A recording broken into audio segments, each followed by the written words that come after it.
എൻ്റെ വീടിൻ്റെ അടുത്തൊരു ഇഷ്ടിക ചൂളയുണ്ട്. അപ്പോൾ ഈ ഇഷ്ടിക ചൂള എന്ന് പറഞ്ഞാൽ എല്ലാവർക്കും അറിയാമോ എന്ന് എനിക്കറിയില്ല. അതിന് ചില സ്ഥലങ്ങളിൽ ചൂടുകട്ടയെന്നും പറയാറുണ്ട്. നമ്മൾ വീടും കെട്ടിടങ്ങളൊക്കെ ഉണ്ടാക്കാൻ ഉപയോഗിക്കുന്ന ആ ഒരു ചുമന്ന കട്ട, അതിനാണ് ഇഷ്ടിക എന്ന് പറയുന്നത്.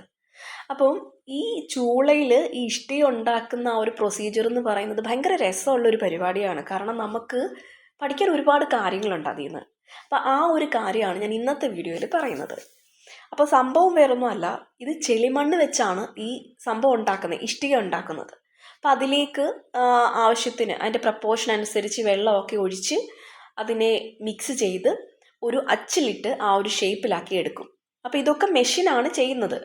എന്നിട്ട് ഈ ഒരു ഷേപ്പാക്കി എടുത്തതിന് ശേഷം ഇതൊന്ന് കുറച്ചൊന്ന് ഉറച്ച് കിട്ടാനായിട്ട് വെയിലത്ത് വെക്കും.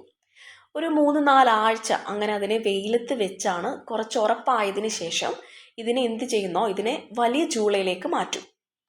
അപ്പോൾ ഒരു ചൂളയിൽ ഇതുപോലെ ഏകദേശം ഒരു 1500-2000 കട്ടകളുണ്ടായിരിക്കും.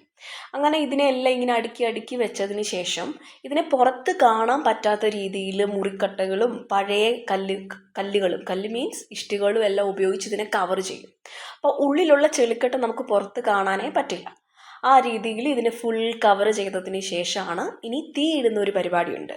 അപ്പം അത് ഒരു 3 ദിവസം കംപ്ലീറ്റ്, അതായത് രാത്രിയും പകലും ഒക്കെ ആളുകൾ നിന്നാണ് ഇതിന് തീ ഇടുന്നത്. അപ്പോൾ ഈ തീ ഇടുന്ന സമയത്ത് നമുക്കിതിൻ്റെ അടുത്തൂടൊന്നും പോകാൻ പറ്റില്ല. കാരണം ഭയങ്കര റേഡിയേഷനാണ്, നമ്മുടെ ദേഹം പൊള്ളും ഇതിൻ്റെ അടുത്തൂടെ പോയി കഴിഞ്ഞാൽ. അപ്പം അങ്ങനെ 3 ദിവസം കംപ്ലീറ്റ് രാത്രിയും പകലും ഇല്ലാണ്ട് ആളുകൾ ഇതിന് തീയിടും. അതിനുശേഷം 4ാമത്തെ ദിവസമൊക്കെ ആകുമ്പം പിന്നെ തീ ഇടുന്നത് സ്റ്റോപ്പ് ചെയ്യും. പിന്നെ ചൂളയുടെ അടുപ്പങ്ങ് അടയ്ക്കും. അടച്ചതിന് ശേഷം ആ ഉള്ള ചൂടിലിരുന്ന് വീണ്ടും ഇത് വേകും. അങ്ങനെ ഒരാഴ്ച അങ്ങനെ തന്നെ പോകും. അപ്പം ഈ ഒരാഴ്ച കഴിഞ്ഞ് ഈ പുറത്ത് കവർ ചെയ്ത് വെച്ചേക്കുന്ന ഈ മുറിക്കട്ടകളൊക്കെ മാറ്റി നോക്കുമ്പം ശരിക്കും ഭയങ്കര മിറാക്കിളാണ്.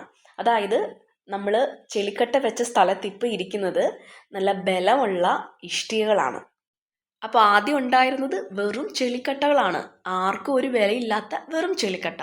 അതിന് ഏത് ഷേപ്പിലേക്ക് വേണമെങ്കിലും നമുക്ക് മാറ്റാനും ഒക്കെ കഴിയുന്ന ഒരു ഉറപ്പില്ലാത്ത സാധനമായിരുന്നു.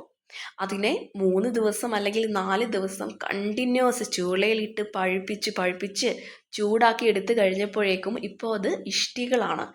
ഏറ്റവും സ്ട്രോങ് ആയിട്ടുള്ള എത്ര നിലയുള്ള കെട്ടിടങ്ങൾ വേണേലും പണിയാൻ കഴിവുള്ള, മാർക്കറ്റിൽ ഭയങ്കര പ്രൈസുള്ള ഇഷ്ടികകളാണ് ഇപ്പോൾ കിട്ടിയേക്കുന്നത്. നമ്മുടെയൊക്കെ ലൈഫിൽ ഇതുപോലെ നല്ല പെയിൻസും പ്രഷറും ഒക്കെ ഉണ്ടാകാറുണ്ട് അല്ലേ? ചില ആളുകൾ എന്ത് ചെയ്യും, അതിനെ പകുതി വഴി കിട്ടിയിട്ട് ഓടി രക്ഷപ്പെടും. അപ്പോൾ എപ്പോഴും ഓർക്കുക, ഈ പെയിനും പ്രഷറും ഒക്കെ നമ്മുടെ ബെസ്റ്റ് വേർഷനെ കൊണ്ടുവരാനുള്ള ഒരു വഴി മാത്രമാണ്. അപ്പം എല്ലാവരും ആ രീതിയിൽ നമുക്കുണ്ടാകുന്ന ചലഞ്ചസിനെയും പെയിൻസിനെയും ഒക്കെ കാണുക. നമ്മളെപ്പോഴും പറയാറുണ്ട്, തീയിൽ കുരുത്തത് വെയിലത്ത് വാടില്ലെന്ന്. അത് തന്നെയാണ് ഇതും. ശരിക്കും നമുക്ക് വേണ്ട ഇതുപോലുള്ള കാര്യങ്ങളും മോട്ടിവേഷൻസ് ഒന്നും കേൾക്കാനായിട്ട് നമ്മൾ ഇൻ്റർനെറ്റ് തപ്പുകയോ ബുക്ക് വായിക്കുകയോ ഒന്നും വേണ്ട. നമ്മുടെ ചുറ്റുപാടിലൊന്ന് കണ്ണ് തുറന്ന് നോക്കി എല്ലാം ഒന്ന് ഒബ്സർവ് ചെയ്യുകയാണെങ്കിൽ നമുക്ക് വേണ്ട ഒരുപാട് കാര്യങ്ങൾ അവിടുന്ന് തന്നെ നമുക്ക് കിട്ടും. അപ്പോൾ ഇന്നത്തെ വീഡിയോ നിങ്ങൾക്ക് ഇഷ്ടമായെങ്കിൽ ലൈക്ക് ചെയ്യുക, സബ്സ്ക്രൈബ് ചെയ്യുക. അപ്പോൾ ഇതുപോലുള്ള സെൽഫ് ഹെൽപ്പ് വീഡിയോസുമായിട്ട് വീണ്ടും വരുന്നതായിരിക്കും. താങ്ക്